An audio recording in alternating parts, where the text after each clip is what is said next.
Hello everyone, मेरा नाम है आकाश चौबे और आज हम लोग पढ़ने वाले हैं रेशियो एंड प्रोपोर्शन चैप्टर को। ठीक है, तो हम स्टार्ट करेंगे पहले रेशियो से। ठीक है, और उसके बाद से ये लेक्चर अभी कंटिन्यू होगा, इसके आगे हम लोग प्रोपोर्शन को भी इसमें पढ़ेंगे। ठीक है ना, तो इस लेक्चर में अभी हम लोग स्टार्ट कर रहे हैं रेशियो को। ठीक है, तो देखिए रेशियो में हम लोग क्या क्या चीज़ पढ़ेंगे। रेशियो का डेफिनेशन, उसके बाद से उससे रिलेटेड कुछ प्रॉपर्टीज़, उसके बाद से हम लोग इसमें देखेंगे कि रेशियो को कैसे सिंपलेस्ट फॉर्म में रिप्रेजेंट करते हैं, उसके बाद से कंपैरिजन ऑफ रेशियो। ठीक है, और उसके बाद से हम लोग कुछ सम्स करेंगे, इसके ऊपर स्टेटमेंट प्रॉब्लम्स भी करेंगे। हम लोग सफिशिएंट नंबर ऑफ सम करेंगे जिससे कि आपको पूरा अच्छे से आइडिया लग जाए कि इस चैप्टर में कैसे सम्स को सॉल्व करना है। बहुत ही अधिक आसान चैप्टर है, बस आप साथ में चलते रहिए। ठीक है, जैसे जैसे हम बताते जा रहे हैं, जितने टाइप्स के सम्स को हम बताएंगे वो आपको उसको प्रैक्टिस करना है। ठीक है, और पहले आप लोग खुद से ट्राई करिएगा उसको सॉल्व करने का। अगर दिक्कत हो तभी आपको किस पे जाना है, सॉल्यूशन को देखना है, आपको सर से भी बात करते रहना है। ठीक है, चलिए तो स्टार्ट करते हैं। सबसे पहले रेशियो का हम लोग क्या देखेंगे, सबसे पहले रेशियो का हम लोग देखेंगे डेफिनेशन। ठीक है ना बच्चा, चलिए तो रेशियो का डेफिनेशन क्या है कि अगर सपोज करिए कि हम लोग दो नंबर के रेशियो का अगर हम लोग बात कर रहे हैं, ठीक है ना, तो रेशियो, एक मिनट रुक जाइए। तो अगर हम लोग किसी दो नंबर के रेशियो का बात कर रहे हैं, ठीक है, तो इसका मतलब क्या हुआ, रेशियो का मतलब क्या हुआ। अगर हम लोग दो नंबर के रेशियो का बात कर रहे हैं तो एक मिनट, हाँ देखिए, तो हम क्या लिख सकते हैं, the ratio of two quantities A and B. ठीक है ना, ध्यान दीजिएगा यहाँ पर ए एंड बी। ठीक है ना, ए और बी ये दोनों का रेशियो का हम लोग अगर बात कर रहे हैं, the ratio of two quantities A and B of the ये जो दो वर्ड लिखेंगे अभी हम, ये बहुत इंपॉर्टेंट है। ये क्या है, same kind and in the, क्या बच्चा, सेम, अच्छा इसको हम नीचे लिख दे रहे हैं ना कि अच्छे से इसके ऊपर हम फोकस दिलवा पाएंगे आप लोग को। And in the same units is, ये क्या होगा, रेशियो हम लोग किसका लेंगे, सबसे पहला बात जो सेम काइंड का हो और सेम यूनिट में हो।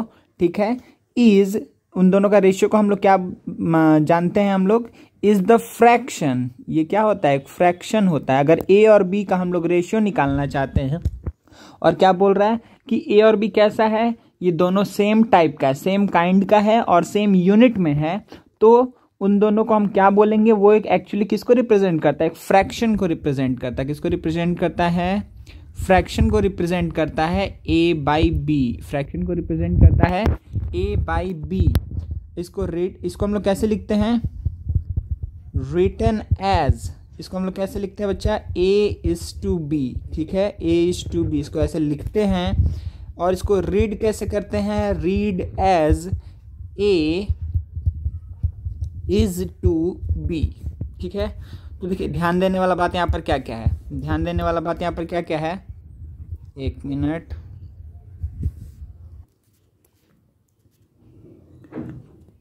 हाँ तो देखिए यहाँ पे सबसे इंपॉर्टेंट जो बात है उसको हम अंडरलाइन कर रहे हैं। ठीक है, the ratio of two quantities A and B, A and B ये दोनों का हमको रेशियो चाहिए, ऑफ सेम काइंड, ये सबसे इंपॉर्टेंट चीज़ है कि सेम काइंड, और दूसरा क्या है, and in the same unit. ठीक है, यूनिट भी सेम होना चाहिए, सेम काइंड का भी होना चाहिए। सेम काइंड का मतलब क्या हुआ बच्चा, इसका मतलब ये हुआ कि हम लेंथ से लेंथ को कंपेयर करेंगे। ठीक है, इसी तरीके से हम क्या करेंगे कि सपोज करिए एज से एज को कंपेयर कर सकते हैं, टेम्परेचर से टेम्परेचर को कंपेयर कर सकते हैं। समझ में आ रहा है, टाइप सेम होना चाहिए, सेम चीज़ का हम कंपैरिजन कर रहे हैं। ठीक है, वेट से वेट को कंपेयर कर सकते हैं। लेकिन अगर हम रेशियो लेंगे लेंथ का और टाइम का तो ये जस्टिफाइबल नहीं है। ठीक है, ये अलाउड नहीं है। तो ए और बी किस टाइप का होना चाहिए, ए और बी क्या होना चाहिए, सेम काइंड का होना चाहिए। मतलब ए और बी दोनों ही लेंथ को रिप्रेजेंट कर रहा है या दोनों ही वेट को रिप्रेजेंट कर रहा है। ठीक है, इस तरीके से समझ में आ रहा बात, सेम काइंड का होना चाहिए, सेम टाइप का होना चाहिए। ठीक है, पहला बात तो सेम काइंड अच्छा समझ में आ गया। फिर क्या बोल रहा है, सेम यूनिट। अब ऐसा नहीं है कि लेंथ को कंपेयर कर रहे हैं तो बस हो गया काम, लेंथ को भी अगर कंपेयर कर रहे हैं तो हमको यूनिट सेम रखना होगा। मतलब दोनों ही, ए भी सेंटीमीटर में है, बी भी सेंटीमीटर में है, तब रेशियो निकाल सकते हैं। ए मीटर में है, बी मीटर में है, तो भी रेशियो हम निकाल सकते हैं। ए अगर मीटर में है, बी किलोमीटर में है, तब रेशियो नहीं निकाल सकते हैं। तो इसके लिए हमको क्या करना होगा कि हमको यूनिट सेम बनाना होगा। देखिए सेम काइंड का नहीं है तब तो रेशियो होगा ही नहीं। 100% आप ले लीजिएगा कि वहां पर हम रेशियो निकाल ही नहीं सकते हैं, क्योंकि रेशियो हम सेम टाइप की चीज का ही निकाल सकते हैं, ठीक है। और लेकिन अगर ऐसा बात है कि सेम यूनिट में नहीं है तो इसका मतलब ये नहीं कि रेशियो ही नहीं निकाल सकते हैं। सेम यूनिट में नहीं है तो हम क्या कर सकते हैं कि उस दोनों को सेम यूनिट में ला सकते हैं और उसके बाद से हम उसका रेशियो निकाल सकते हैं। समझ में आया, कोई दिक्कत नहीं है, ठीक है। तो सेम काइंड और सेम यूनिट, ये दोनों बात को अच्छे से ध्यान में रखना है। तो जो रेशियो का हम बात कर रहे थे, the ratio of two quantities, वो एक्चुअली क्या है, फ्रैक्शन ए बाई बी को रिप्रेजेंट करता है। फ्रैक्शन ए बाई बी को रिप्रेजेंट करता है, फ्रैक्शन ए बाई बी को रिप्रेजेंट करता है, कोई दिक्कत नहीं है। और इसको हम लोग रेशियो को कैसे लिखते हैं, A is to B, A is to B, ये इज टू का सिंबल है, ए इज टू बी, और इसको रीड भी यही करते हैं, ए इज टू बी। इसको हम लोग ऐसे रीड करते हैं ऐसे। अच्छा आगे तो लिखा हुआ ही है, ये रीड करते हैं, ये इसका सिंबल है, रिप्रेजेंट ऐसे करते हैं, ठीक है। और इसका एक्चुअल मतलब क्या है, ए बाई बी है। ए और बी सेम काइंड का होना चाहिए, सेम यूनिट में होना चाहिए। तो मेरे ख्याल से डेफिनेशन आपको बहुत अच्छे समझ में आ गया है, ठीक है ना। तो ये था बस रेशियो। चलिए अब बच्चा आगे बढ़ते हैं। नेक्स्ट देखिए इसमें हम लोग और क्या लेने वाले हैं, 1 मिनट। नेक्स्ट क्या है बच्चा, यहाँ पे terms of a ratio, terms of a ratio, ठीक है। टर्म्स ऑफ अ रेशियो मतलब यहाँ पे क्या बोल रहा है, देखिए जब हम कोई भी रेशियो लिख रहे हैं तो ऐसे ही लिख रहे हैं, ए इज टू बी, यही लिख रहे हैं ना, कोई भी रेशियो को लिख रहे हैं तो ए इज टू बी लिख रहे हैं, ठीक है। तो यहाँ पे टर्म्स क्या है, तो कोई दो ही टर्म आपको दिख रहा है, तो ये क्या है यहाँ पर, ये क्या है, ए क्या है यहाँ पर और बी क्या है। ए है बच्चा यहाँ पे first term, first term, B क्या है, सेकंड टर्म, ठीक है। और जो फर्स्ट टर्म रहता है इसी का हम लोग नाम क्या जानते हैं, जो फर्स्ट टर्म रहता है इसी को हम लोग बोलते हैं एंटीसीडेंट, ठीक है। जो फर्स्ट टर्म रहता है उसको ही हम क्या बोलते हैं बच्चा, एंटीसीडेंट, कोई दिक्कत नहीं है। और जो सेकंड टर्म रहता है उसका नाम हम लोग क्या बोलते हैं, कॉन्सिक्वेंट। तो कभी भी क्वेश्चन में अगर आपको ये टर्म दिख रहा है एंटीसीडेंट, कॉन्सिक्वेंट, तो आपको समझ में आना चाहिए कि किसके बारे में बात कर रहा है। तो अगर लिखा हुआ है सपोज करिए कि 5:7, सही है, तो आप क्या बोलेंगे यहाँ पर, एंटीसीडेंट क्या है, एंटीसीडेंट है 5 और कॉन्सिक्वेंट क्या है, तो आप क्या बोलेंगे 7, ठीक है ना। इसमें कोई दिक्कत नहीं है। फर्स्ट टर्म मतलब एंटीसीडेंट और सेकंड टर्म मतलब कॉन्सिक्वेंट, कोई भी दिक्कत नहीं है, ठीक है ना, कोई प्रॉब्लम नहीं है मेरे ख्याल से यहाँ तक। तो रेशियो का डेफिनेशन देखिए, ये है टर्म्स ऑफ अ रेशियो। एक रेशियो में दो टर्म आपको दिख रहा है, इसको हम बोलते हैं एंटीसीडेंट, इसको बोलते हैं कॉन्सिक्वेंट, या फिर इसको बोलते हैं फर्स्ट टर्म, इसको बोलते हैं सेकंड टर्म, कोई दिक्कत नहीं है। आगे बढ़ते हैं, ठीक है। अब चलिए बच्चा कुछ एक प्रॉपर्टी देखते हैं हम लोग यहाँ पर, 1 मिनट रुक जाइए। हाँ देखिए, तो यहाँ पे एक प्रॉपर्टी है, प्रॉपर्टी ध्यान दीजिएगा। तो यहाँ पे प्रॉपर्टी क्या है बच्चा, कि if both the terms of a ratio, if both the terms, इसको लिख लीजिएगा आप लोग, ठीक है। Both the terms of a ratio are multiplied, ठीक है, मल्टीप्लाइड या फिर divided,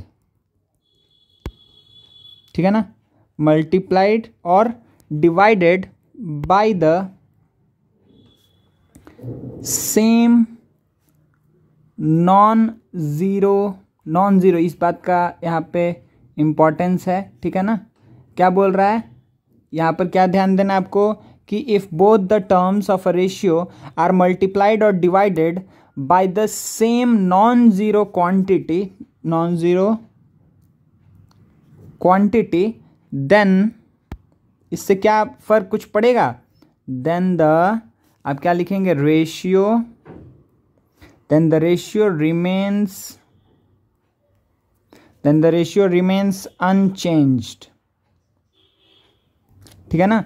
then the ratio remains unchanged मतलब कि अगर कोई भी एक हम लेके चल रहे, सपोज करिए m ले रहे हैं कि if m not equals to 0, अगर m 0 नहीं है, ठीक है, अगर m कोई भी एक ऐसा क्या है, नॉन ज़ीरो क्वांटिटी है, m क्या है, एक नॉन ज़ीरो क्वांटिटी है, तो अगर m को किसी भी रेशियो में हम मल्टीप्लाई या डिवाइड करें तो उससे रेशियो चेंज नहीं होता है। समझ में आ रहा है, उससे रेशियो चेंज नहीं होता है, ठीक है। कैसे ये चीज़ होगा, एक मिनट, जैसे सपोज करिए हम एक एग्जांपल लेके बता दे रहे हैं आपको। सपोज करिए पहले जनरलाइज्ड एग्जांपल लेके चलते हैं हम लोग। सपोज करिए मेरे पास है a:b, तो हम क्या बोले कि दोनों को m से मल्टीप्लाई करना, मतलब am:bm, ठीक है ना। m से मल्टीप्लाई, पहला हम केस देख रहे हैं मल्टीप्लिकेशन का, ठीक है ना, पहला केस देख रहे हैं हम मल्टीप्लिकेशन का, एक मिनट, पहला केस देख रहे हैं हम लोग मल्टीप्लिकेशन का, ठीक है। तो am:bm मतलब इसका मतलब क्या हो गया कि am/bm, ठीक है। तो ये अल्टीमेटली a/b है, जिसको a:b लिख सकते, a:b ही है, सिंपली बात यही है, ठीक है। और दूसरा चीज़ इसी तरीके से क्या है डिवीज़न का, कि अगर हम डिवाइड कर रहे हैं तो अगर a/b था, ठीक है, a:b था, तब हम क्या कर रहे हैं, a/m:b/m कर रहे हैं। या फिर इसका मतलब क्या हुआ कि हम ये काम किया ना कि a/m/b/m, इसको हम कैसे लिख सकते हैं, इसको हम कैसे लिख सकते हैं कि ये क्या हो गया, देखिए बात वही पड़ गया, ठीक है, a/m नीचे आ गया और b/m, तो ये a:b ही है, ठीक है, a:b है, कोई दिक्कत नहीं है। मतलब बात आपको सिंपल इतना ही याद रखना है, ठीक है, कि कोई भी रेशियो अगर आपके पास है, ठीक है, अगर आपके पास कोई भी रेशियो है तो अगर आप सेम नंबर से मल्टीप्लाई या डिवाइड करेंगे तो कोई फ़र्क नहीं पड़ेगा। वो नंबर कैसा होना चाहिए, नॉन ज़ीरो होना चाहिए।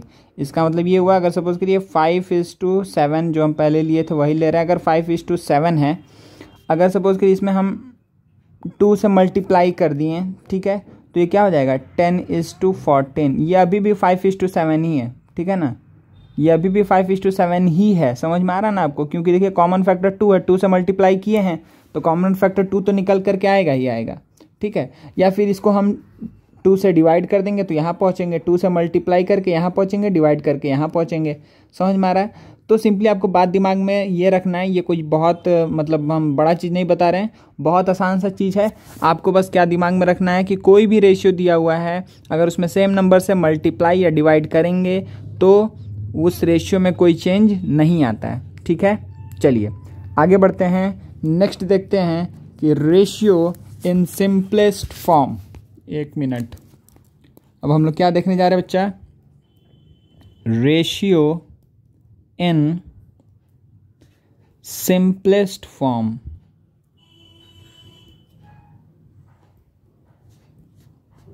ठीक है, सिंपलेस्ट फॉर्म में किसी रेशियो को लिखना, ठीक है। अ रेशियो a:b, पहले ये लिख लीजिए आप लोग कि a ratio a:b is said to be in simplest form, ठीक है।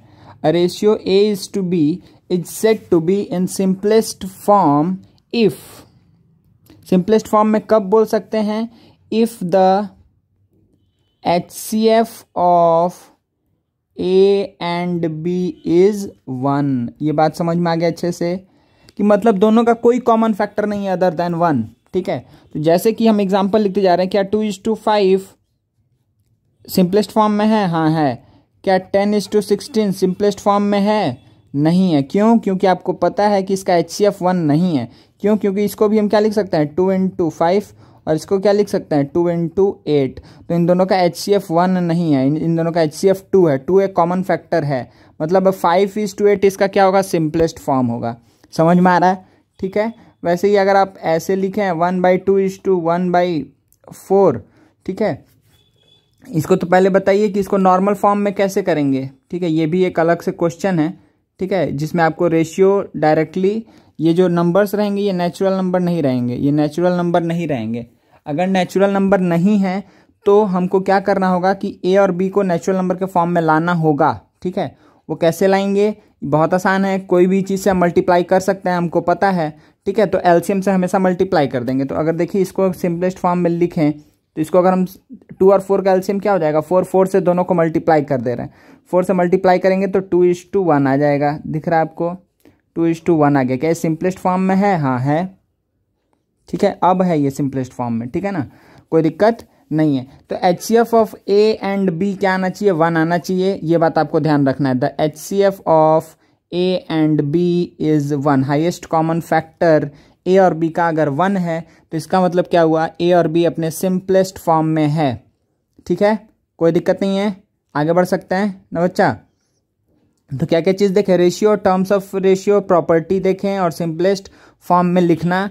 इसका मतलब क्या होता है ये समझे। सिंपलेस्ट फॉर्म मतलब क्या हो गया कि उसका कोई भी कॉमन फैक्टर नहीं होगा। जैसे एक एग्जांपल लेते हैं, सपोज करिए कि अगर आपको बोल देगा कि right this number in simplest form, which number, this number. Suppose करिए हम दिए कि 75:200। ठीक है, हम आपको बोले कि इसको सिंपलेस्ट फॉर्म में लिखो, right it in simplest form. तो क्या होगा इसका सिंपलेस्ट फॉर्म, जल्दी से बता दीजिए। आपको क्या दिख रहा है, 75 को अब क्या लिख सकते हैं कि 25 × 3, और इसको क्या लिख सकते हैं कि 25 × 8। 25 कैंसिल आउट होगा, 3:8। ठीक है, तो 3:8 इसका क्या होगा, सिंपलेस्ट फॉर्म होगा। अगर आपको ऐसे समझने में दिक्कत हो रहा है तो आप डायरेक्टली ऐसे कर लीजिएगा, डायरेक्टली लिख लीजिएगा 75/200, और जैसे 5 से आप कट करते हैं, इसको कट करते जाइए, जब तक ये कट होगा कट करते जाइए, आपको दिखेगा एंड में कि 3/8 बचा है। 3/8 मतलब अभी 3 और 8 का कोई कॉमन फैक्टर नहीं है अदर देन 1, इसीलिए ये सिंपलेस्ट फॉर्म में है। ठीक है, कोई दिक्कत नहीं है ना। ठीक है, और भी एग्जाम्पल्स लेते हैं हम लोग। ठीक है, जैसे सपोज करिए कि एक क्वेश्चन लेते हैं।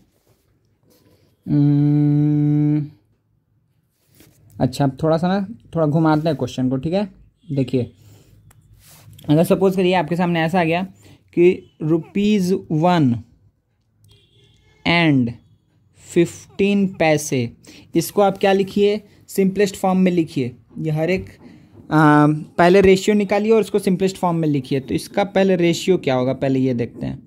तो क्या ये सेम टाइप है, टाइप सेम है? क्या टाइप सेम है? हाँ, टाइप सेम है, क्योंकि ये भी रुपीज़ है और ये भी, मतलब ये क्या है एक्चुअली में, जो इंडियन करेंसी है। ठीक है, रुपीज़ जो हम लोग का है उसका ही ये क्या है, ये रुपीज़ में है, ये पैसे में है। ठीक है, ये टाइप तो सेम है, दोनों ही रुपया को दोनों ही क्या कर रहा है, करेंसी को रिप्रेजेंट कर रहा है। लेकिन क्या ये दोनों सेम यूनिट में है? नहीं, सेम यूनिट में नहीं है, सेम यूनिट में नहीं है। तो हम लोग सेम यूनिट में ला सकते हैं। तो हम सपोज करिए दोनों को हम लोग पैसे में चेंज कर ले रहे, तो 1 रुपीज़ है तो इसको क्या लिख देंगे, 100 पैसे इज़ टू, इसको क्या लिख देंगे, 15 पैसे। तो ये क्या हो गया, 100:15, ये क्या बना मेरा, 100:15 रेशियो आया। 1 रुपीज़ और 15 पैसे का रेशियो क्या है, 100:15। लेकिन क्या ये सिंपलेस्ट फॉर्म में है? तो नहीं, ये सिंपलेस्ट फॉर्म में नहीं है। सिंपलेस्ट फॉर्म में लाने के लिए हमको इसको 5 से डिवाइड करना पड़ेगा। तो 20:3, 20:3 क्या हो जाएगा आपका आंसर। ठीक है, 20:3 विल बी द आंसर, कोई दिक्कत नहीं है। अच्छा, और क्वेश्चन लेते हैं, 1 मिनट। अब सपोज करिए आपको बोला कि 240 मीटर आपको पहले रेशियो निकालना है, फिर सिंपलेस्ट फॉर्म में लिखना है। 1/1/5 किलोमीटर। ठीक है, 240 मीटर और 1/1/5 किलोमीटर का आपको पहले रेशियो निकालना है, फिर उसको सिंपलेस्ट फॉर्म में लिखना भी है। ठीक है, चलिए तो सबसे पहले रेशियो निकालते हैं। ठीक है, इसका पहले रेशियो क्या हो जाएगा, तो दोनों को मीटर में कर लीजिए। दोनों को किस में कर लीजिए बच्चा, मीटर में कर लीजिए। तो ये तो पहले से मीटर में है तो कोई दिक्कत नहीं है। तो ये क्या हुआ, 5 × 5 = 6, तो 6/5 किलोमीटर है। ठीक है, तो 6/5 किलोमीटर है, तो किलोमीटर को मीटर में चेंज करने के लिए हम किससे मल्टीप्लाई कर दिए, 1000 से मल्टीप्लाई कर दिए तो ये कितना आ गया, 5 से गया 200, मतलब ये क्या आ गया 1200 मीटर। क्या अब रेशियो निकाला जा सकता है?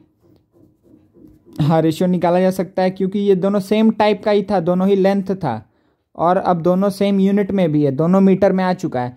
तो अब हम लिख सकते हैं कि 240 इज टू 1200। इसका मतलब क्या हो गया, ये कितना हो जाएगा, 12 से 12 2 जा और 12 से गया 10 टाइम्स में, ठीक है, फिर 1:5। अब ये हुआ सिंपलेस्ट फॉर्म में। 2:10 भी इसका सिंपलेस्ट फॉर्म नहीं है, ये है सिंपलेस्ट फॉर्म, ठीक है। तो 1:5 ये आपका एक्चुअली में क्या है, 1:5 है आपका सिंपलेस्ट फॉर्म, ठीक है।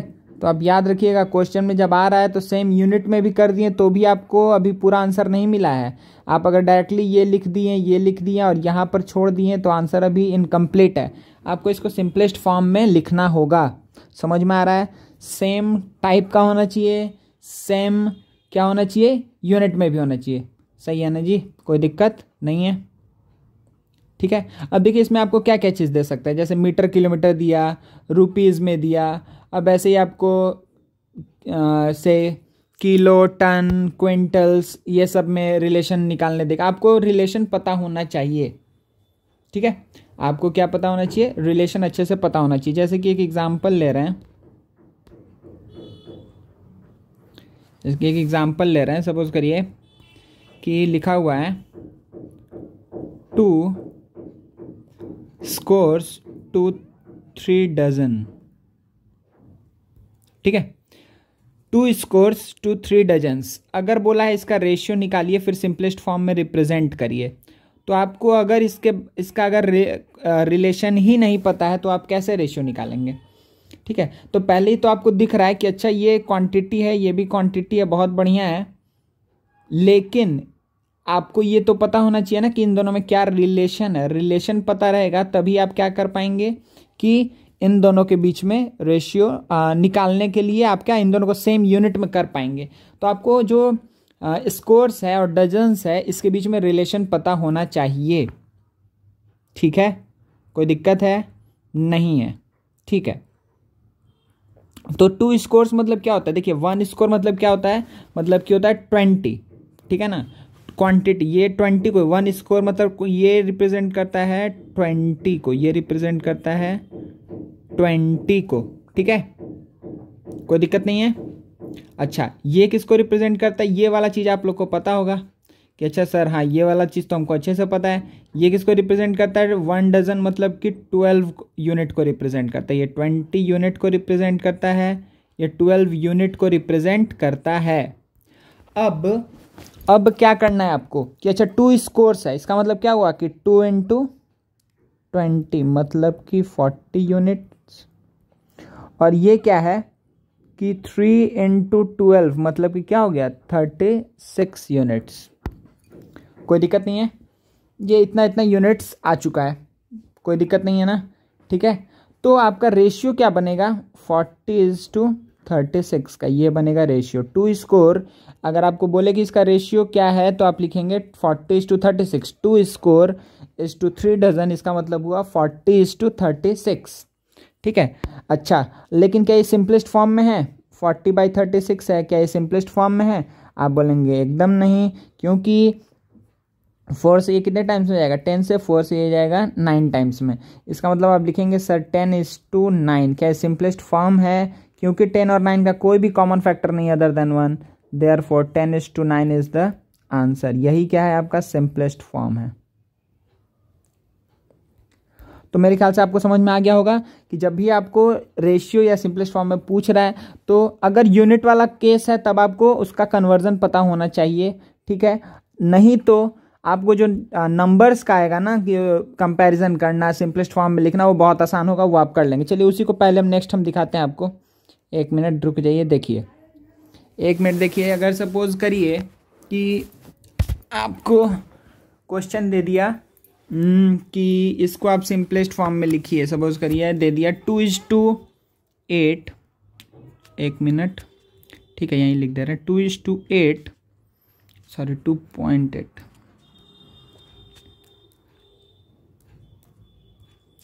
2.8 सही है is to 2 whole 1/3।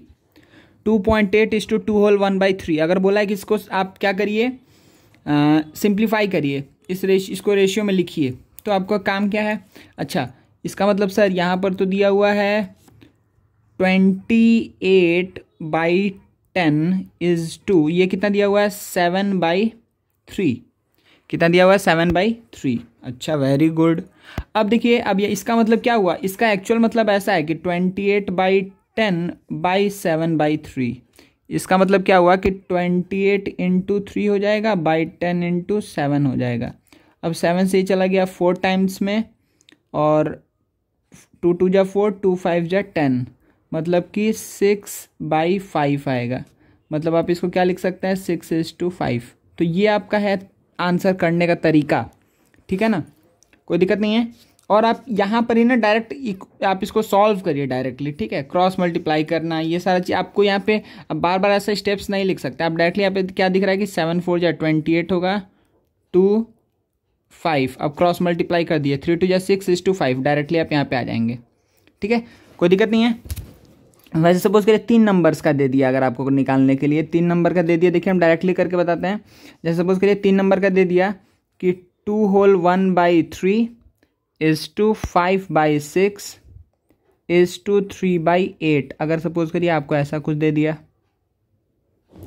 2 whole 1/3 is to 5/6 is to 3/8, बोला इसको सिंपलेस्ट फॉर्म में लिखने के लिए, तो आपका काम क्या होगा, पहले क्या हो गया 7/3 इज टू 5/6 इज टू 3/8।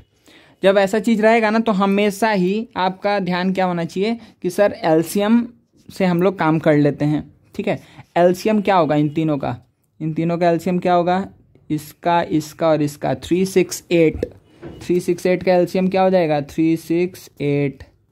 आप लोग निकालिएगा 1 2 8, 2 से करेंगे 1 4, ठीक है, तो 24, ठीक है ना। तो एलसीएम आया 24। तो अगर 24 से सबको मल्टीप्लाई कर दिए, ध्यान दीजिए 24 से अगर सबको मल्टीप्लाई करेंगे तो यहाँ पे क्या आ जाएगा 56:2।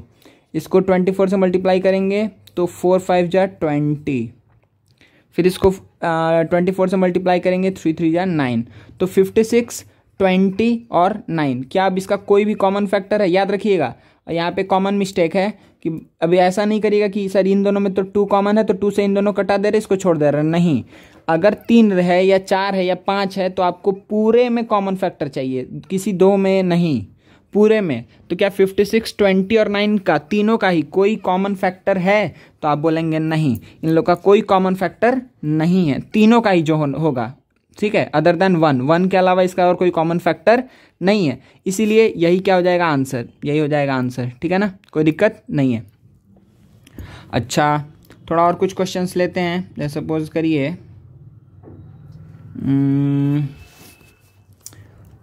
एक नेक्स्ट क्वेश्चन ले रहे हैं, 1 मिनट।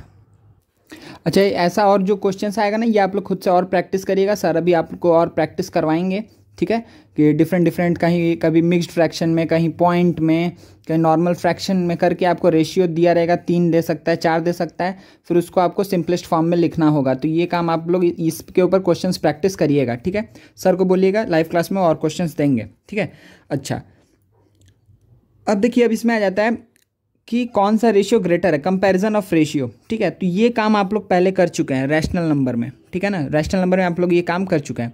सपोज करिए आपको बोल दिया कोई 2 रेशियो दे करके कि कौन सा रेशियो इसमें से बड़ा है, तो आपका काम क्या होगा कि आपको एक्चुअली दिया हुआ 2 रैशनल नंबर दिया हुआ, बोल रहा है कौन सा रैशनल नंबर बड़ा है, तो हम लोग क्या करते थे, डिनोमिनेटर को सेम कर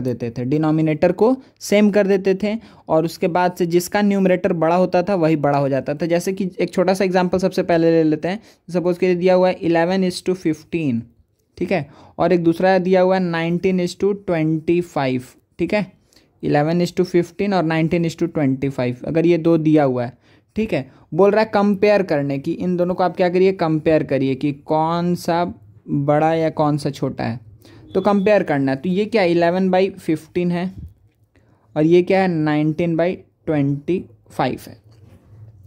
तो हमको क्या पता है इन दोनों का ही एलसीएम से मल्टीप्लाई करते थे ना, मतलब इसमें क्या मल्टीप्लाई करें कि दोनों का डिनोमिनेटर सेम हो, तो हम क्या करते थे एलसीएम।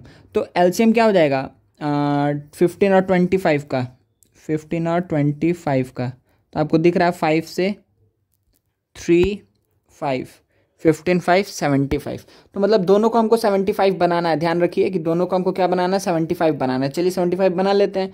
तो ये 11/15 है, तो इसको मल्टीप्लाई करना पड़ेगा 5 से, तब ये 75 होगा।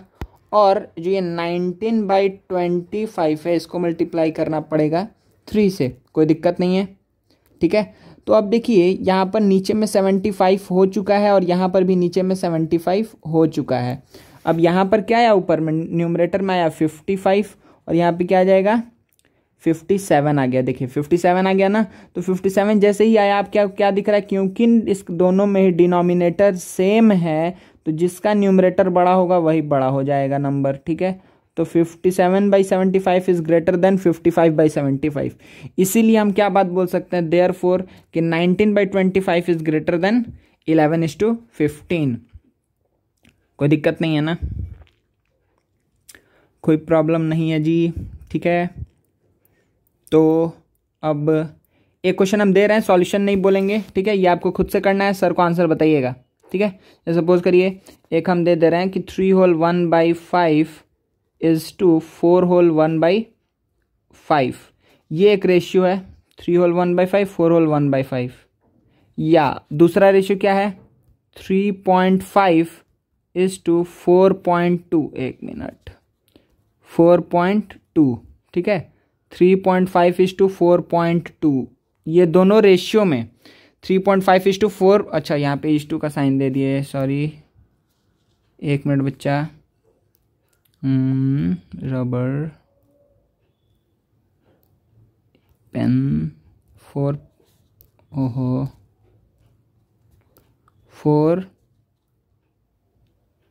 4.2, ठीक है। 3.5 इज टू 4.2। जल्दी से आप लोग बता दीजिए आंसर क्या होगा, कौन सा बड़ा होगा इन दोनों में से, ठीक है। Which one is greater, which ratio is greater, आपको जल्दी से इसका आंसर बताना है। जल्दी से आंसर बताइए कि कौन सा रेशियो बड़ा है, ठीक है। और इसका आंसर जो हम बोल दे रहे हैं, आप लोग सर को सॉल्व करके बताइएगा। आंसर है, सपोज करिए ये रेशियो ए था, ये रेशियो बी था, ठीक है। तो इसका आंसर है बी इज ग्रेटर देन ए, ये इसका आंसर है।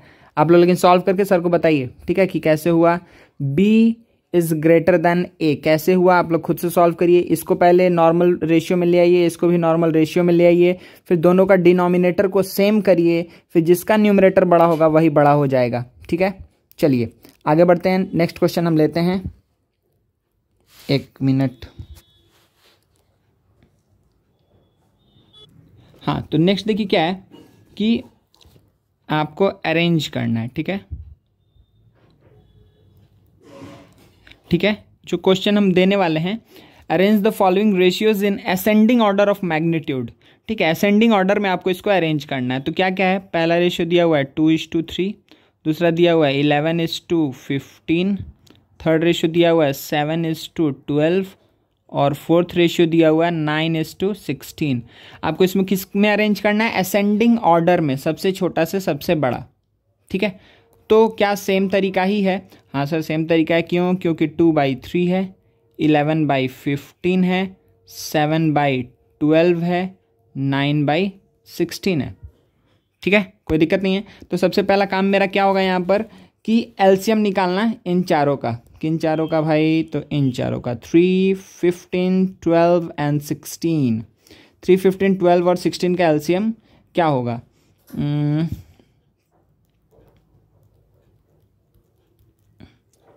एक मिनट, 3 से करते हैं। तो 1, 5, 4, 16, 4 से करते हैं तो 1, 5, 1, 4, 20, 80, 3, 240, ठीक है। 240 आया, तो 240 यहाँ पर क्या हो गया एलसीएम, 240 इज व्हाट एलसीएम। तो एलसीएम से हमको क्या करना होगा, मल्टीप्लाई करना होगा हर एक रेशियो को। मैं मल्टीप्लाई मतलब सबका डिनोमिनेटर को 240 बनाना है, ठीक है।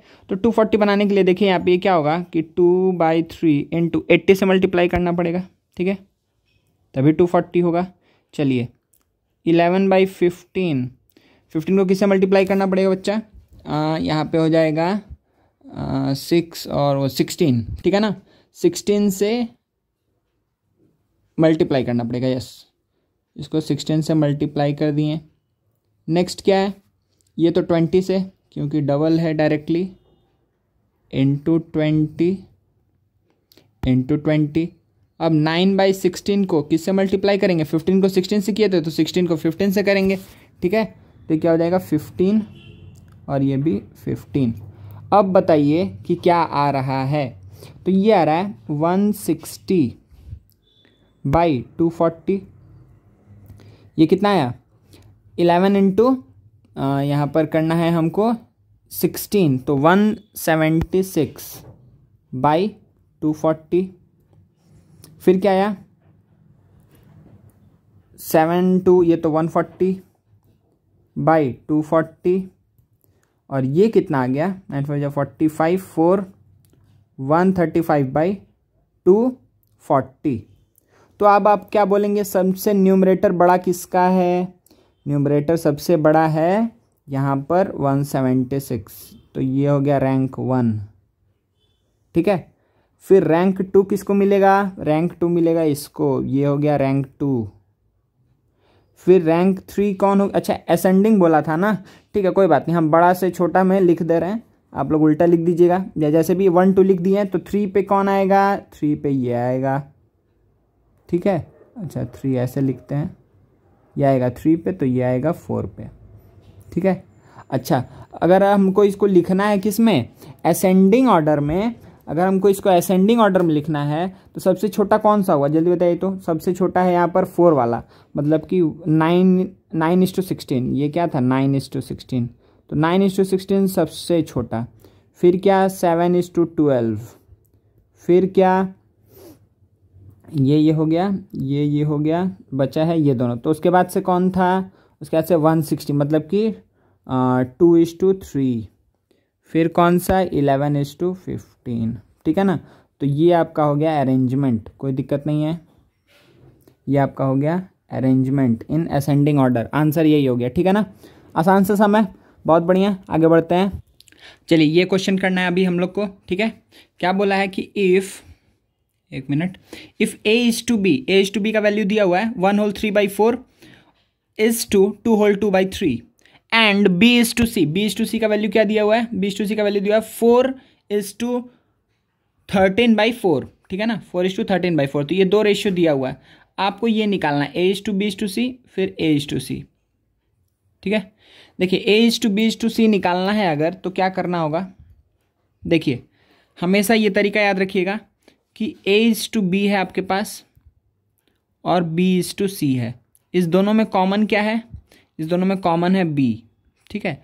तो आपको b को क्या करना है? सेम बनाना है। b को क्या करना है? सेम बनाना है, क्योंकि हमको पता है कि अगर 2 रेशियो है तो सेम नंबर से मल्टीप्लाई या डिवाइड हम कर सकते हैं, ठीक है। हमको क्या पता है कि सेम नंबर से मल्टीप्लाई या डिवाइड कर सकते हैं, तो हम कैसे भी दोनों b को सेम बना सकते हैं। कुछ भी दोनों b अलग अलग रहेगा तो सेम नंबर से मल्टीप्लाई करके दोनों को सेम बना देंगे। समझ में आ रहा ना? ठीक है, तो चलिए वही काम करेंगे। तो पहले a/b को नॉर्मल फॉर्म में लिखते हैं, ठीक है। तो यहाँ पे देखिए a/b कितना होगा? a/b होगा ये 4 + 3 7/4 इज टू क्या होगा? 8/3। 7/4 इज टू 8/3। तो अब इसको किससे मल्टीप्लाई करना पड़ेगा? देखो 12 से मल्टीप्लाई करना पड़ेगा, एलसीएम से कि नॉर्मल फॉर्म में आप पाए। 12 से मल्टीप्लाई करेंगे तो 21 इज टू 8 4 जा 32, तो 21 इज टू 32 आ गया a/b। इसी तरीके से ये a/b निकाले हैं हम यहाँ पर। क्या b/c भी इसी तरीके? b/c तो डायरेक्टली लिख दे सकते हैं हम लोग। देखिए यहाँ पे b/c क्या हो जाएगा? 4 से मल्टीप्लाई कर दीजिए दोनों में, तो 4 से मल्टीप्लाई करेंगे तो b/c कितना आ जाएगा? 16 इज टू 13, ठीक है। b/c कितना है? 16 इज टू 13। अच्छा, अब देखिए अब आपको क्या दिख रहा है यहाँ पर कि सर यहाँ पर b का वैल्यू कितना है, यहाँ पर b का वैल्यू है, देखिए b के करस्पॉन्डिंग क्या है, यहाँ पे 32 है, यहाँ पे b के करस्पॉन्डिंग क्या है 16 है। तो 16 और 32 को हमको सेम बनाना है, 16 और 32 को हमको सेम बनाना है, ध्यान रखिएगा इन दोनों को हमको सेम करना है। तो सेम करने के लिए आपको क्या दिख रहा है कि ये 32 है, अगर इसको भी हमको 32 बनाना है तो हमको क्या करना होगा कि हमको इसको किससे मल्टीप्लाई करना होगा 2 से, ठीक है ना। तो हम क्या कर देंगे, दूसरे वाले रेशियो को 2 से मल्टीप्लाई करें। तो ध्यान दीजिए, तो यहाँ पर A:B हमको क्या पता है 21:32 है, और B:C हमको क्या पता है 16:13 है। लेकिन हमको ये बात पता है कि हम किसी भी रेशियो में सेम नंबर से मल्टीप्लाई कर सकते हैं। तो 16:2:13:2 ऐड या सब्ट्रैक्ट मत करिएगा, ठीक है, मल्टीप्लाई और डिवाइड ही हम बोले थे किसी नॉन जीरो नंबर से, ठीक है। तो 2 से अगर मल्टीप्लाई कर रहे हैं तो ये कितना हो जाएगा, देखिए 32:26। क्या अब यहाँ पर ये दोनों सेम हो चुका है, ये भी 32 है और ये भी 32 है। अब हम इन दोनों को क्या कर सकते हैं, कंबाइन कर सकते हैं। अब हम इन दोनों को कंबाइन कर सकते हैं। तो कंबाइन करेंगे तो कैसा दिखेगा, A:B:C कितना आएगा बताइए जल्दी से।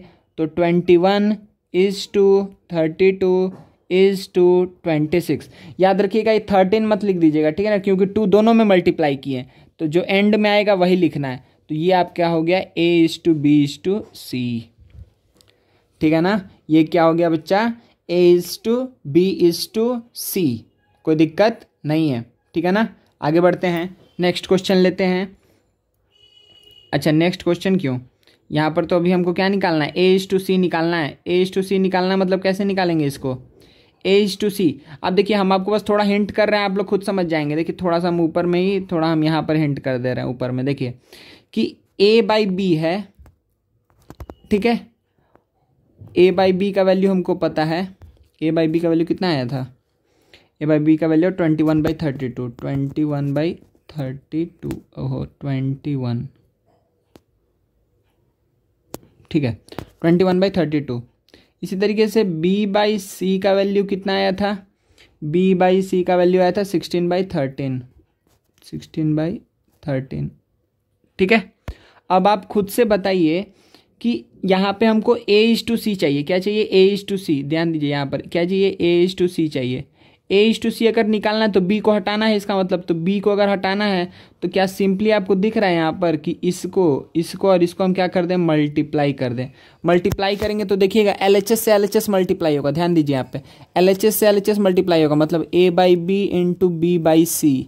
इसी तरीके से RHS से RHS मल्टीप्लाई होगा, तो 21/32 इंटू 16/13, ठीक है। तो देखिए आपको दिखा क्या यहाँ पर कि सर B और B कैंसिल आउट हो गया, तो A/C का वैल्यू कितना आ गया, ये जाएगा 2 टाइम्स में, तो 21:13 इंटू 2 26।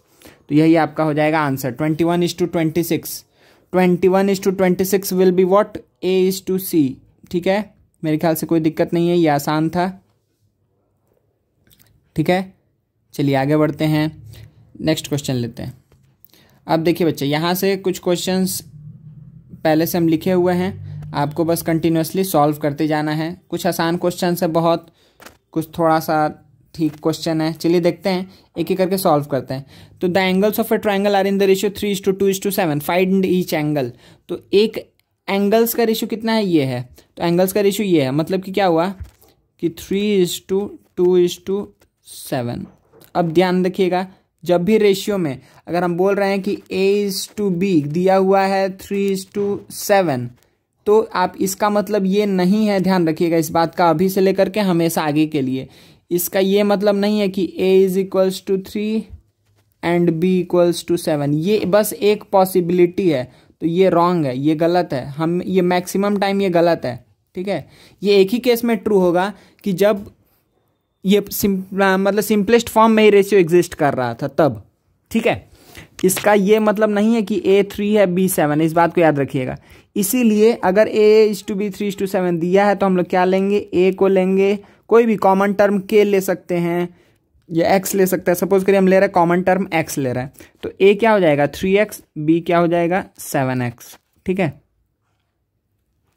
क्योंकि आप ये बात समझिए कि 3:7 A:B अगर 3:7, अगर सपोज करिए कि A का वैल्यू था 6, B का वैल्यू था 14, तो A:B क्या आता? A:B क्या आता देखिए, मतलब कि 6/14 आता। आप 2 से कैंसिल आउट करते हैं, 2 से मतलब कैंसिल आउट करेंगे तो 2 3 जा, 2 7 जा, तो देखिए तब क्या था 3/7 आता, मतलब 3:7 आता। तो 3:7 आना ये नहीं बता रहा है कि A 3 और B 7 है, एक्चुअली में A 6 था और B 14 था। समझ में आ रहा है? लेकिन क्योंकि कॉमन फैक्टर था तो कट करके जो कॉमन फैक्टर था वो हटा करके 3:7 आया है। ठीक है, तो मैक्सिमम चांस में ऐसा हो सकता है कि कुछ कॉमन फैक्टर होगा, उसको सिंप्लीफाइड फॉर्म लिखा हुआ है, तो हम लोग डायरेक्टली नहीं लेते, इसीलिए यहाँ पर जो x लिखते हैं, यहाँ पर x किसको रिप्रेजेंट कर रहा है बताइए? यहाँ पर ये जो x है ये इस क्वेश्चन के अकॉर्डिंग ये 2 को रिप्रेजेंट कर रहा है, क्योंकि 2 ही वो कॉमन फैक्टर था जो हम दोनों में से निकाल दिए थे। ठीक है, तो यहाँ पे x 2 को रिप्रेजेंट कर रहा है। तो इसी तरीके से अगर 3:2:7 अगर लिखा हुआ है एंगल्स, तो आपका पहला एंगल क्या होगा? फर्स्ट एंगल आप क्या लेंगे? 3x, सेकेंड एंगल क्या लेंगे? 2x, थर्ड एंगल क्या लेंगे? 7x। और आपको ये इक्वेशन बहुत अच्छे से पता है कि इन अ ट्राइंगल क्या होगा? तीनों का सम होना चाहिए 180, तो आप क्या लिखेंगे? 3x + 2x + 7x कितना हो जाएगा? 180। ठीक है, तो 12x = 180, 3 5 7 12। ठीक है, तो x = क्या हो जाएगा? 15 डिग्री। ठीक है, 12 6 0 60। ठीक है, तो x आया 15 डिग्री। अब इससे आपको क्या पता चला? इससे आपको क्या पता चला कि x अगर 15 है, इसका मतलब फर्स्ट वाला एंगल कितना था? 15 × 3 मतलब था 45 डिग्री। सेकेंड वाला एंगल कितना था? 30 डिग्री। थर्ड वाला एंगल कितना था? ये कितना हो जाएगा? नहीं बताएगा? मत बताओ, हम लिख दिए। ठीक है ना, तो ये कितना हो जाएगा? 105। और देखो इस तीनों को मिला करके 45 + 30 + 105, इस तीनों को मिला करके कितना आ रहा है? 180 भी आ रहा है। समझ में आ रहा है? तो ये हो जाएगा आपका आंसर। ठीक है, कोई दिक्कत नहीं है ना? नो प्रॉब्लम, आगे बढ़े हैं। चलिए, तो a rectangular field is 100 metre by 80 metre. 100/80, very good. एक रेक्टेंगुलर फील्ड है 100/80। Find the ratio of length to its breadth. बहुत आसान। तो ये क्या बोल रहा है? 100:80, 0 0 5:4, 5:4 लेंथ टू इट्स ब्रेथ। फिर क्या बोला? ब्रेथ टू इट्स पेरीमीटर का रेशियो, ब्रेथ और पेरीमीटर का रेशियो। चलिए, तो ब्रेथ का रेशियो, तो ब्रेथ तो हमको पहले से ही पता है कितना है, ब्रेथ है 80, लेकिन पेरीमीटर यहाँ पर कितना आ जाएगा? 2 × L + B।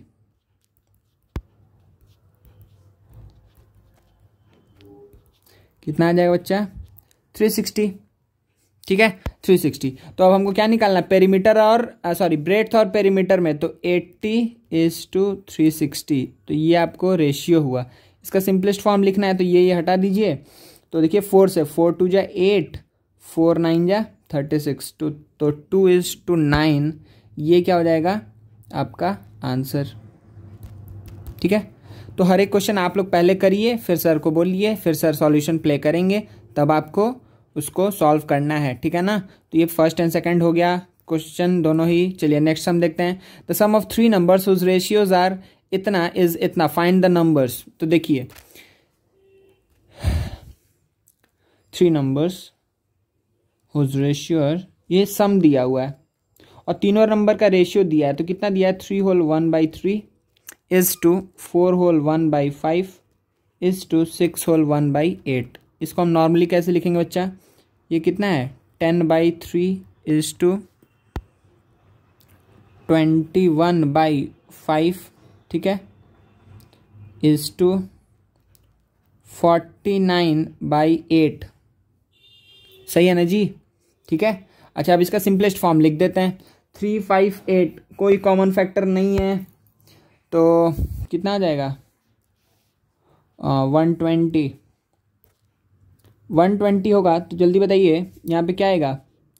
400। ओहो, ये क्या कर दिए? एक मिनट। हाँ, तो 120 से मल्टीप्लाई कर रहे हैं, ठीक है ना। तो 120 से जैसे ही मल्टीप्लाई कर रहे हैं, इसका मतलब क्या हो गया, एक सेकंड रुक जाइए बच्चे, एक चीज बस हम क्रॉस वेरीफाई कर लें।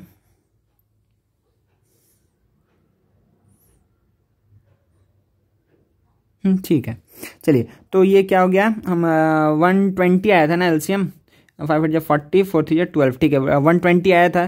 तो 120 से जब मल्टीप्लाई करेंगे तो ये क्या आएगा 40, तो ये आएगा 400 इज टू, ये कितना आ जाएगा 120 से मल्टीप्लाई किए हैं 24 इंटू 21, ठीक है 24 इंटू 21, ओ सॉरी 24 इंटू 21 कितना आ जाएगा, नहीं बताएगा तुम लोग, 084 प्लस 24 504, ठीक है इज टू कितना आ जाएगा नेक्स्ट, ये आपका आ जाएगा 120 से करना था ना, तो 1 और फिर 4 0 15, तो 15 है, तो 9 टाइम्स में कितना आ गया 135, 5 13 60 और 13 735, I think it's correct. Okay then यहाँ पर कोई कॉमन फैक्टर इन दोनों में है लेकिन इन दोनों में नहीं है, इसमें 5 इन दोनों में है लेकिन इन दोनों में, ठीक है बच्चे अब ये कैंसिल आउट होगा नहीं, ठीक है ये कोई ऐसा नंबर नहीं है जो तीनों ही नंबर को डिवाइड कर रहा है। तो इसका मतलब क्या हो जाएगा, यही हो जाएगा आपका रेशियो, यही हो जाएगा आपका रेशियो। अब अगर रेशियो आपको मिल गया है तो फिर अगेन आपको पता है कि रेशियो मिलने के बाद क्या करना है, इसका टोटल सम आपको पता है 4917 है। तो अगर ये रेशियो है नंबर्स का तो हर एक नंबर को क्या ले लेंगे, ये क्या हो जाएगा, पहला नंबर हो जाएगा 400x, दूसरा नंबर क्या हो जाएगा 504x, 735x। तो अकॉर्डिंग टू क्वेश्चन इन तीनों का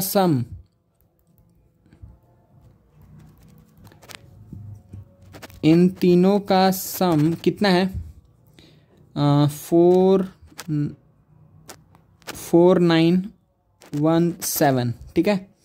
अच्छा इन तीनों को ऐड करो, ये दोनों मिलके क्या हो जाएगा 904 प्लस 35 939 प्लस 700, तो 900 प्लस 700 1639, तो 1639 ठीक है 1639 x इज इक्वल्स टू 4917, तो x इज इक्वल्स टू देखो डायरेक्टली कटना चाहिए, 1600 इंटू 3 टाइम्स में 4800 आता है, मतलब 39 इंटू 3 क्या आएगा 117, यस। तो x इक्वल्स टू क्या हो जाएगा यहाँ पर 3, x इक्वल्स टू क्या हो जाएगा बच्चे यहाँ पर 3 हो जाएगा, ठीक है x इज इक्वल्स टू हो जाएगा 3, x3 आ गया, इसका मतलब क्या हुआ कि अगर x3 है तो चलिए पहला दूसरा थर्ड तीनों ही नंबर अब हम यहाँ से निकाल सकते हैं, ठीक है ना।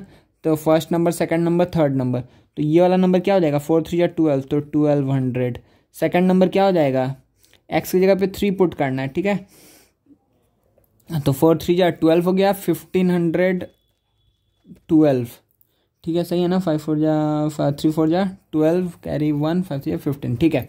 फिर 735 इंटू 3 करना है, ठीक है तो ये कितना हो जाएगा 105 और 7 3 जा 21, तो 2205, ठीक है 5 2 7, ये 1 9 और ये 4, वेरी गुड। तो आंसर्स क्या हो जाएंगे, नंबर क्या क्या होंगे, नंबर होगा 1200 1512 1512 और ये 2205, ठीक है कोई दिक्कत नहीं है ना। 1200 आएगा, फिर 1512 2205, these are the 3 numbers we are looking for, ठीक है। तो जो 3 नंबर था पहले उसका रेशियो दिया हुआ था, मतलब किस में, हाँ तो यहाँ पे रेशियो क्या दिया हुआ था 3:1/3, और मिक्स्ड फ्रैक्शन में दिया हुआ था 3:1/3, 4 होल 1/5 और 6 होल 1/8। मिक्स्ड फ्रैक्शन में दिया हुआ था, पहले उसको नेचुरल नंबर के फॉर्म में लेकर के आए, फिर इसका कोई कॉमन फैक्टर नहीं मिला, तो डायरेक्टली उन तीनों का सम इज इक्वल टू क्या कर दिए, जो सम दिया हुआ है, ठीक है, एक्स लेके करते हैं, ये बात याद रखना, ठीक है ना। तो इसी तरीके से हम लोग फिर आंसर पे पहुंच गए। तो मेरे ख्याल से आप लोग को ये समझ में आ गया है बढ़िया से। चलिए नेक्स्ट क्वेश्चन देखते हैं। The population of a town is 18030, okay, out of which males are 1/3 of whole population, ठीक है। चलिए, तो टोटल पॉपुलेशन कितना है, तो 1 8 1 2 3 4, और यहाँ पे मेल का पॉपुलेशन कितना है, तो 1/3 ऑफ टोटल पॉपुलेशन, मतलब कि 1/3 ऑफ टोटल पॉपुलेशन मतलब 1 8 1 2 3 4, 1 8 1 2 3 4, ठीक है। तो 3 से चला जाएगा 6 टाइम्स में, 6 1 2 3 4, मतलब 60, वहाँ पे 1,80,000 टोटल पॉपुलेशन था, जिसमें से 60,000 क्या हो गया, मेल का पॉपुलेशन हो गया, ठीक है ना, इतना मेल्स है। अच्छा, 1/3 of whole population. Find the number of females, तो फीमेल्स कितने हो जाएंगे, आपको पता है कि टोटल पॉपुलेशन में से मेल के पॉपुलेशन को हटा दीजिए, तो टोटल पॉपुलेशन कितना था, 180,000 माइनस 6 1 2 3 4, तो क्या बचेगा, 1 2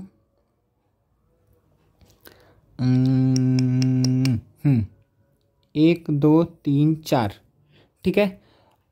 अच्छा, बस, अच्छा यही क्वेश्चन था क्या।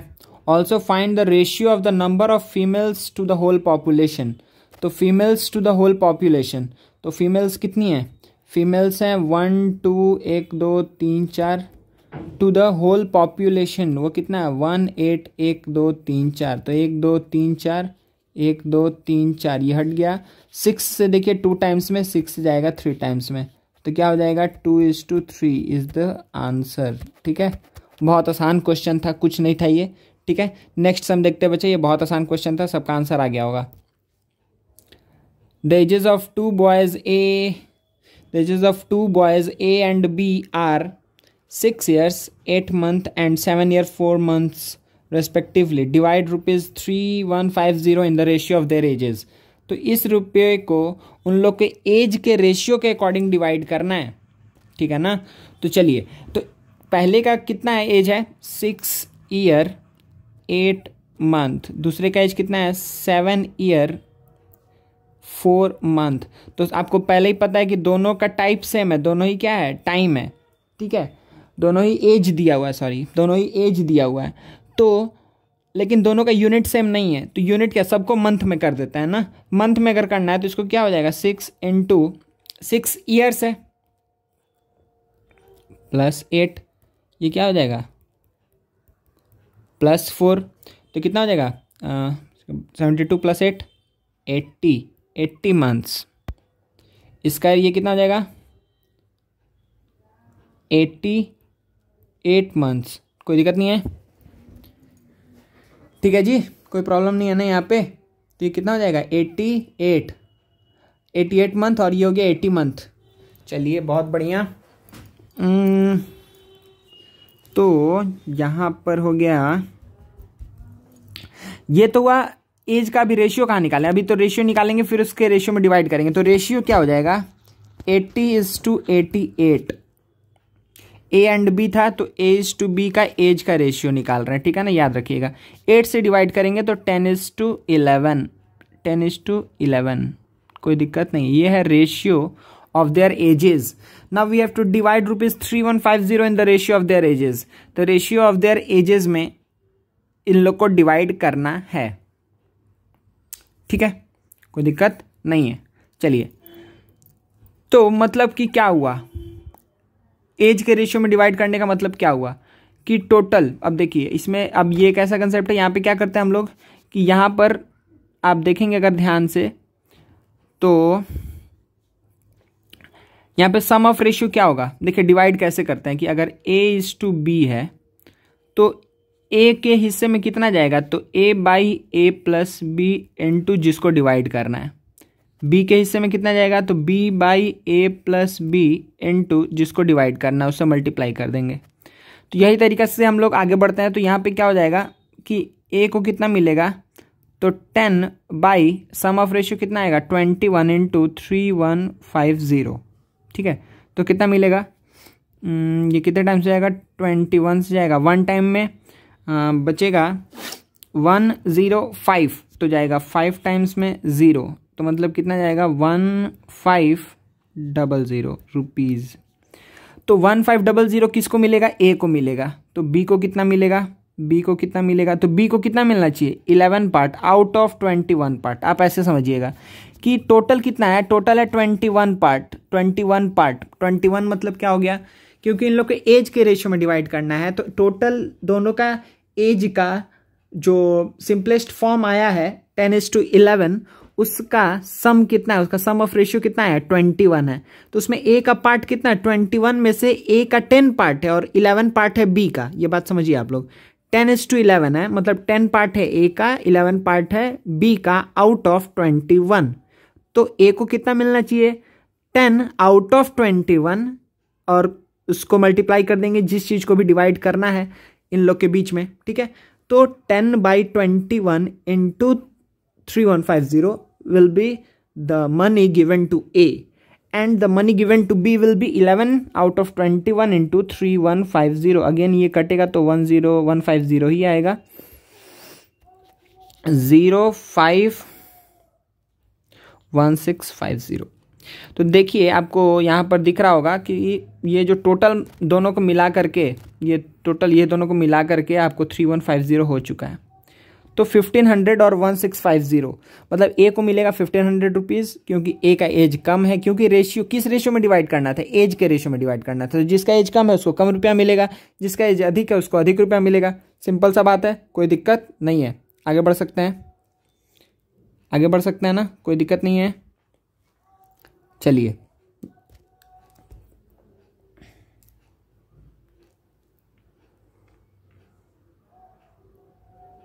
फिर से वैसा ही क्वेश्चन है एक। चलिए अच्छा हुआ एक ऐसा क्वेश्चन आ गया, इसको थोड़ा रिवाइज करवा देगा हम लोग को।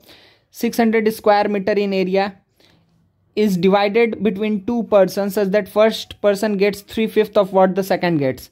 तो let second gets x, the first person gets 3/5 of what the second gets, 2 person, इतना part of land, plot of land is divided, ठीक है। तो इतना x पार्ट, तो b को कितना मिला है, ए plot of land is divided between 2 persons, ठीक है, 2 पर्सन है, तो ले लेते हैं a और b, 2 पर्सन है। तो b को हम क्या मान लेते हैं, let b gets x part. तो a को कितना पार्ट मिलने वाला है, कितना मिलने वाला है, 3/5 of what the second gets. तो 3/5 of what the second gets, तो ए को मिला है 3x/5 पार्ट, ठीक है। तो a इज टू बी का रेशियो कितना है, a का पार्ट इज टू b का पार्ट का रेशियो कितना हो जाएगा, तो 3x/5 is to x, 3x/5 is to x, ठीक है। x ऐसे ही कैंसिल हो जाएगा, 3:5। अब 3:5 में हमको किसको डिवाइड करना है, 600 को डिवाइड करना है। तो 600 को हम लोग को डिवाइड करना है 3:5 के रेशियो में। तो शेयर ऑफ ईच निकालना है, ध्यान दीजिए, शेयर ऑफ ईच निकालना है। तो फिर से क्या आपको समझ में आ रहा है कि इसमें पहले सम ऑफ रेशियो, इसमें क्या आएगा, सम ऑफ रेशियो हमेशा पहले निकाल लेंगे। सम ऑफ रेशियो कितना है, 3 + 5 मतलब है 8 आ गया है अगर, तो इसमें ए का पार्ट कितना होगा, 3 आउट ऑफ 8, बी का पार्ट कितना होगा, 5 आउट ऑफ 8, और फिर मल्टीप्लाई किससे करते हैं, जिसको डिवाइड करना है, तो इंटू 600, ठीक है। तो ये कितना आ जाएगा, जल्दी बता दीजिए, 8, 4 × 2 = 8, अच्छा 8 से डायरेक्टली चल जाएगा ना, 8 × 1 = 8, 8 से कितने टाइम्स हो जाएगा,